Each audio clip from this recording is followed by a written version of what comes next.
Kia ora, welcome to Central News for Monday the 7th of April. I'm Anne-Marie Case-Miller. The St John annual appeal got underway today and runs until this Sunday, the 13th of April. Every day, St John responds to over 1,000 calls for help, caring for over 415,000 patients in 2013, with the ambulances travelling over 18 million kilometres every year.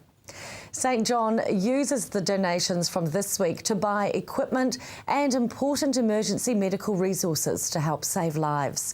You can donate at stjohnappeal.org.nz or by calling 0800 St John. The Duke and Duchess of Cambridge, William and Kate, and baby Prince George arrived in New Zealand today, and no one is more excited than Nicky Martin from the Avantidrome, home of cycling. Saturday sees the grand opening of the Avantidrome in Cambridge in the form of a 3-hour extravaganza to celebrate cycling, with Beck Runga performing, track cycling and Wills and Kate arriving at around 1:45. Nicky says the atmosphere at the Avantidrome is electric and activity levels are high in preparation for the Royals' visit on Saturday. There are still around 50 tickets left to purchase, and these can be bought from ticketek.co.nz. Looking to the sport roundup from the weekend now. And the Waikato Bay of Plenty Magic, first off, well, they meet the star-studded Central Pulse tonight in round 6 of the Trans-Tasman League at Hamilton Claudelands Arena. And that's, of course, the undefeated host sitting at the top of the ladder, and the Pulse struggling after losing 3 of their last 5 games. Tonight's game should be a good one, as it also sees former Magic shooter Irene van Dijk meet her old team for the first time in the competition. Play starts at 7:40 at Claudelands Arena.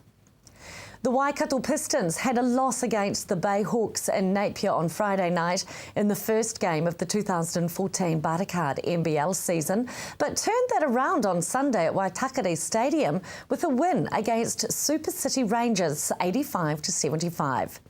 Their next game is at home at Hamilton Boys High School against the Mountain Airs. That's this Sunday, April 13. Tip-off is at 3 p.m. The Chiefs came back from being 34-10 down at half-time to finishing their last game in South Africa with a 43-all draw against the Cheetahs in Bloemfontein. A try after the full-time siren by Tim Nanai-Williams, which was converted by Aaron Cruden, saw the Chiefs share the honours in another nerve-wracking encounter.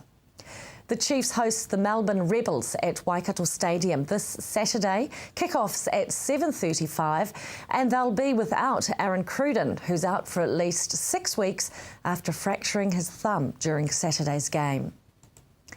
And the Wellington Firebirds are the Ford Trophy champions after beating the Northern Knights by 4 wickets at Mount Maunganui on Saturday. Batting first, the Knights looked strong during the middle stages of their innings, but fell apart towards the end to post 232 for 9. The win gives the Firebirds their first piece of silverware in 10 years and their first Ford Trophy title in 12 years. Taking a look at the marine forecast now. Raglan, southwest of 15 knots expected, with a southeast of 15 knots south of Tiroa Point, rising to a southeast of 25 knots in the south this evening. Sea becoming rough in the south, southwest swell of 2 metres, high tide 17 minutes past 4 tomorrow morning. Heading to Tauranga, a southwest of 20 knots expected with a moderate sea, easterly swell of 2 metres easing, high tide 21 minutes past 1 tomorrow morning. Still to come, we get up close and personal with the lemurs at Hamilton Zoo and talk lotto with the Problem Gambling Foundation. That's next on Central News.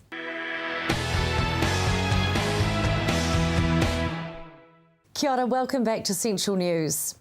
Gambling comes in many forms. However, poker machines are often termed the crack cocaine of gambling products and are arguably addictive by design. I recently spoke with Cheryl Smith from the Problem Gambling Foundation in Hamilton, who says there are many high-risk forms of gambling. Yeah, the highest risk ones are pokie machine gambling and also casino gambling.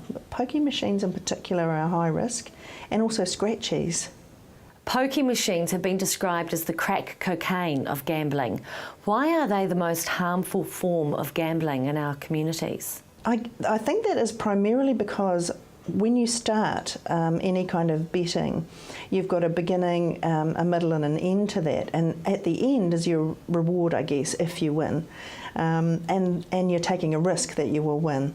So with poker gambling, that cycle happens very fast, whereas in other forms of gambling, there can be quite a long time between when you start and when you finish, and that makes it high risk for us because it means that we're not thinking about our transaction. We're doing the next one and the next one and the next one. Hence, pokies and scratchies are fast rewards, and that makes them higher risk for losses. What are the harms caused by problem gambling? Huge in our communities. The impact is really felt by everybody in terms of people in their own families with their financial issues, if the bills can't be paid, if children haven't got what they need for school. That also, of course, causes tension in families, stress and arguments, and sometimes domestic violence results out of that as well. And then you've got all the services that are providing for those families that are struggling as well in the community. Sometimes people are needing food parcels, that sort of thing. And crime is actually highly correlated with gambling as well. So we're incarcerating people at a high rate that may have got themselves in trouble in the first place with their problem gambling. Tell me about the risks surrounding online gambling. Online gambling is, of course, the new development, and I guess one of the issues that you're always looking at with addictiveness is how easy it is to access and how quick are the rewards for it. Like I was saying, the reward, I know, is a funny term to use, but the end result of it.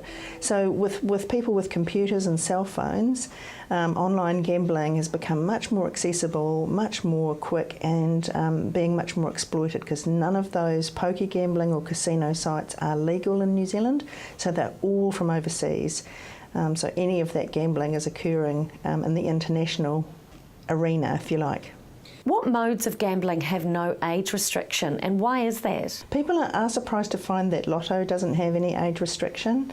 Anyone at any age can buy a Lotto ticket. It is scratchies and pokie machines and casino gambling that have those age restrictions. R20 to get into a casino, R18 for scratchies and for pokies, and the reason is because you want people to be closer to adulthood to be able to make a decision about a high risk product, and pokies and casinos are our higher risk areas. If you or someone you know needs help with problem gambling, call 0800 664 2621 or go to pgnz.org.nz. Hamilton's Garden Place Library is providing local children and book lovers alike with a rare opportunity to get inside the heads of some of the Waikato's best-known children's authors and illustrators. That's through the Between the Lines exhibition, which is currently on at Hamilton's Garden Place Library. Exhibition coordinator Deborah Hind explains the focus of the exhibition.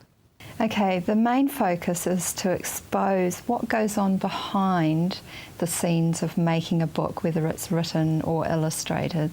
So what we're trying to do is get across in a very short space of time the author, where the idea came from, how they went about it, if they're self-published, and basic background on the book, and then with an illustrator working with an author and also their process of illustrating that book. What was the inspiration behind the exhibition? Maria Gill and Victoria Azaro are authors in Auckland, and they have been running an exhibition similar to this at the Parnell Library called What Lies Beneath. And in a Facebook conversation, I put my hand up and said, I'll do one down here. So yeah, it's a little bit different because of our space is quite different. Mm-hmm. Yeah, but basically the same. It shows the process. And the focus is Waikato authors and illustrators. Yeah. I was looking on the website. We've got a lot of fabulous writers and illustrators in the Waikato. We do, and they're spread out. So, and the other thing I found really hard was actually tracking them down. Everywhere you go with NZSA, which is the Society of Authors, they have a database, but it's all alphabetical and not regional. So trying to track people down was pretty difficult. So I spoke to publishers who knew of somebody who was in the Waikato. There were some that were obviously I knew about, like Des Hunt and Donovan Bixley, although he's not in the exhibition, unfortunately. So who do you think the exhibition is going to appeal to? I actually think it's going to appeal to a really wide audience. We've got teachers are really interested in going along, just anyone really that is interested in books, children, students, illustration art students, and also want to be writers. You know, it just exposes what goes on behind. I see you've got a teaching resource available too. Yeah, we're actually in the process of putting that together at the moment. So that will be on the website, and we'll also have some printouts available at the library for people to take away. The Between the Lines exhibition runs until April the 30th at Garden Place Library in Hamilton. Still to come, we find out about changes to house insurance and get up close and personal with the lemurs at the Hamilton Zoo.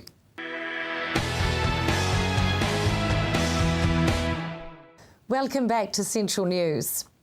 There have been some changes made to home insurance recently, and many experts are warning to be well informed before signing on the dotted line. Hillary spoke with Rex Peterson, franchise manager at Total Rebuild Quantifiers, to find out more about the insurance changes and how they affect homeowners. Welcome to the program, Rex. Thank you. Now, there have been changes made to home insurance and how one goes about insuring their home, so can you explain that? Since the Christchurch earthquakes occurred last year, there's been a major change within the world of insurance. The overseas reinsurers of insurance companies have said to the world that you can no longer have replacement insurance. Now, all of us that own homes are used to this for going on for years, where you just paid a premium. If something went wrong, your insurance company paid out. That was grand and it was a good place to be. The world changed. Nowadays, what you have to do as a homeowner is you have to pick a number to insure your house for. Now, that's a great thing, except you've got to figure out a way to pick that number. And that's, of course, the magic of science. So it's just Christchurch that has kind of led to this whole national, well, international change. I think what you'll look at when it came to New Zealand, and New Zealand is one of the last countries in the world to shift from full replacement insurance to actually having a fixed sum insurance. Christchurch, while it indeed was a catalyst, it was a time where a lot of insurance companies had some pretty heavy expenditure and large costs. We're seeing that the cost of a rebuild within Christchurch is a lot higher than people thought it was going to be. So making the decision of saying that if you're in the business of insurance, and I'm not in that business, but if you're in the business of insurance, you've got to say to yourself, I need to know how much I'm exposed to it for. So you need to say to your customers, which is me, you, anyone that owns a home, say how much do you want to insure it for, then they can work out what it will cost to do that, and they know what their exposure level is so they don't go broke. How does that work with the pricing market increasing and the value of your home increasing? Yet to be determined, because one of the things we find, and I'll give a beautiful example of this, we went to Taumarunui the other day. We had a little two-bedroom villa in Taumarunui, and it wasn't worth that much on the market, sorry Taumarunui, but if we deal with the same two-bedroom villa in Ponsonby in Auckland, it'd be sort of $1.5 to $2 million. So the retail value of it has nothing to do with the rebuilding cost. The rebuilding cost, in fact, in Taumarunui is higher than it is in Ponsonby. Because there's not as many builders, the cost of getting goods down there is far higher. So the two things don't have relevance to each other, and I think New Zealanders are struggling to get that as an understanding. I mean, that's definitely one of the things that was kind of going through my head. So there are a few options out there available. We can use these figure-provided default things by the insurance companies that they're putting out there. Do you advise using those? You'll see that the insurance companies give you a number of options. They give you the default sum insured figure. If you read their websites and you read their information properly, they actually have disclaimers in there saying this is only an interim figure. It is just an interim number until you do something about it. And the insurance companies have been very, very clear about it. And I know as Kiwis we don't like spending money to have to do something new, but the insurance companies have been clear and said it's an interim number until you give us a proper number, and you need to go and do something about that. Now, the insurance companies then do the great things. They send you the letter, and we've all had them by now, saying, have a look at this, read through this, interim figure, go and do something about it. You can go and get some professional advice. and that's the right thing to do. Then they give you another little option sitting at the bottom which says go and have a go at the online calculator. The online calculator is one of the most fun things you'll ever do, because if you go and have a look at it, you'll go, how do I describe my house? How do I put the information in about my property? And it's not very specific, and in fact they have disclaimers on there as well, and the disclaimers go down the track of saying do not use this for insurance purposes. So they're saying it's just a way of trying to give you a way to help you make a decision. But the truth is there's only one way of trying to figure out how much a house will cost to rebuild, and that's by going to somebody that can work out the numbers. And it's not a mystical science, it's a real science. It's a true numbers based. It costs this for the screws, it costs this for the nails, it costs this for your roof, it costs this for the concrete. And there'll be some people that think, oh, okay, I can just use a number of so many dollars a square metre. Now the square metre rate is not a good way to work on, and the reason why is if you're building a house in Tauranga, for instance, it's more expensive than building one here in Matamata. Okay, the reason why is in Tauranga they have to use coastal grade materials. They're beside the sea, so everything has to be a higher spec. So you go, oh, okay, there's one little variation. It's quite a major expense. Now, if you're building a house on the side of a hill, as opposed to building a house on a flat, there's a lot of different cost. When you look at those insurance policies that we've all got, and they'll say things like, you need to be specific about your retaining walls. Okay, so they might ask you, have you got none, some, or a lot? Now your perception and my perception. It's specific, isn't it? What is none? That's pretty clear. What is some? I don't know, my sum is different to your sum. A lot is different. So when you're looking at those things, you can't just make sort of rash judgments about it, because the one thing that you've got as a homeowner is you've got your money tied up in it.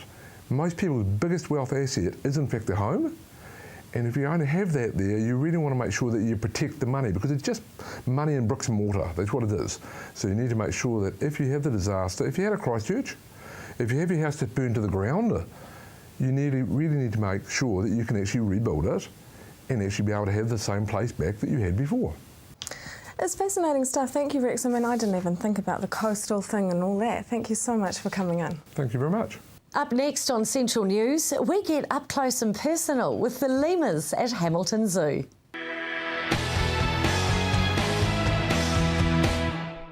Welcome back to Central News. The ringtail lemur is busy getting up close and personal with visitors to Hamilton Zoo through the Animal Encounters program. Normally only found on the island of Madagascar, the lemur has to adjust to the Waikato's climate. And I came face to face with the lemurs during a face-to-face animal encounter inside the enclosure at Hamilton Zoo. Darwin, tell me about, first of all, these beautiful little ruffy lemurs that we've got here beside me. Okay, we've got 4 rough lemurs in this enclosure. We've got Lucky, who's the dad of all 3 boys, and this guy here is Michaeli, and he's the first one we had to supplement feed him because Mum didn't have enough milk, and he became very friendly, so he was kind of the beginning of the encounters for us. They're a bit jittery today, aren't they? They are, and it's possibly because we're approaching like a breeding time for them. So there's Michaeli's the eldest of the boys, so he's a little bit more competitive with his dad, so lots of scent marking going on. The ruffed lemurs are critically endangered, aren't they? Normally only found on the island of Madagascar. All lemur species are unique to Madagascar. They don't originate anywhere else in the world, and so it's very sad that they're also critically endangered as well. These guys in particular, they are preyed upon by people as bushmeat and for their pelts, and deforestation is a big factor in their demise. Now, you also have the beautiful ring-tailed lemurs who are currently sunning themselves over on the other side of the enclosure. They're also endangered.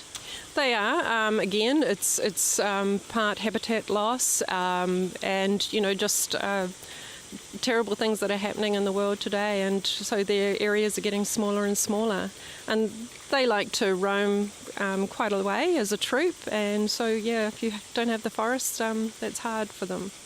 Tell me about the animal encounters here at the zoo. Obviously, we're inside the enclosure. We've been hanging out with the ruffed lemurs and watching the ringtail. It's an amazing experience. It is a lovely experience, and we're quite proud of this one because and we only work with the male ruffed lemurs because their behaviour, they're a little bit better than the females, and the ringtails are very social, so they quite enjoy people as well, and it's nice for people to be able to have an encounter where they can come in and sit amongst these animals, and it's kind of everything's on the animal's terms, but generally people get a nice encounter out of it.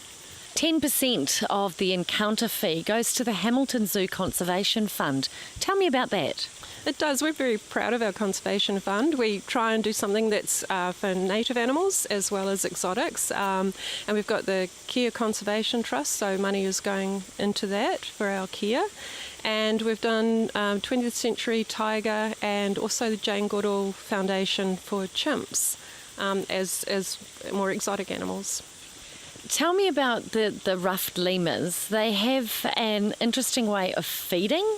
They do feed sometimes upside down. You can imagine how a bat hangs. They can hang all their weight from their hind legs, which is incredible. And yeah, if you feed them, they'll eat like that. But mostly they will eat when they're sitting on something and up the right way. But it doesn't worry them how they feed. Now, our little friends, the ringtail lemurs, they're pretty social little guys, but I understand they also like to engage in the odd stink fight. Tell me about that. They do. The troops are around about, say, 20-odd individuals, and in the wild, because they're quite happy on the ground as well as in trees, but if they come across an opposing troop, it's one way of actually saying this is my territory, and they rub their scent glands on their wrists up their tails, and they hang on to their tails and they kind of vibrate their tail to get the smell to the opposing troop. And that is one way of actually sorting it out without getting into a big fight, because they can inflict quite serious injuries if they start to fight. An absolutely amazing experience. For more details on the animal encounters, go to hamiltonzoo.co.nz. Taking a look at the weather for Tuesday now. Firstly, the Waikato. Hamilton fine with southerlies and a high of 27 degrees expected, low overnight of 13. Pāroa, fine with 26 expected, 13 your low. Matamata, 24 expected. Te Awamutu, warm high of 27 degrees. And Tokoroa, 22 degrees with a low of 14. Taking a look at the Bay of Plenty now. Tauranga, a fine Tuesday in store with sou'westers. Still warm though, 26 degrees and a warm low of 17.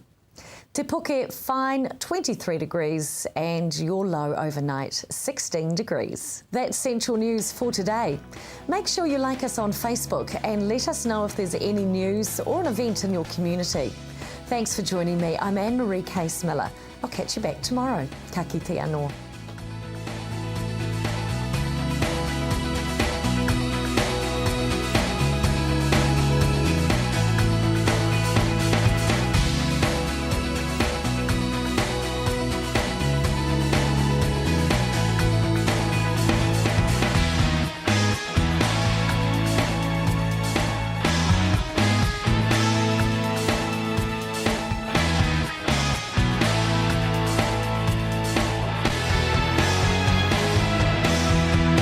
This has been an Alpha Media production, a division of Television Media Group. Supporting local content so you can see more of New Zealand on air.